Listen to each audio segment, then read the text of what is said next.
আপনি মৃত্যুবরণ করার পর ফেরেশতারা এসে সঙ্গ দিতে বলবে, আমাদের সাথে কথা বলতে আর কত ভালো লাগবে তোমার, তোমার এবার কার সাথে কথা বলতে ইচ্ছা করে বলো। সে বলবে, আমার বাবা কত আগে ইন্তেকাল করেছেন, 25 বছর 50 বছর 100 বছর আগে ইন্তেকাল করেছেন,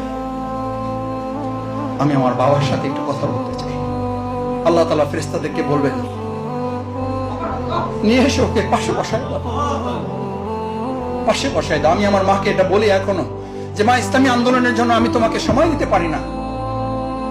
আমি তো এই জন্য সময় দিতে পারি না এই আশায় যে দুনিয়ার এই 1 ঘন্টা, দুনিয়ার এই 1 রাত, দুনিয়ার এই 1 দিন আল্লাহ তাআলা গোটা স্থায়ী জীবন দিয়ে যখন পূরণ করে আমাকে বলবেন, ওই আমি কলবি রাহলে মাসরুর, তোর গোটা পরিবারকে এবার তোর সাথে স্থায়ীভাবে দিয়ে দিলাম, এবার তোমরা আনন্দ করো, মাসরুর, আনন্দ করো। ইন্নাহু কানা ফি আহলিহি মাসরুর। আর এক দলকে বলা হবে, ওয়ায়াদু সুবুর ওয়াসলা সাইদ, এদেরকে জাহান্নামে ফেলো।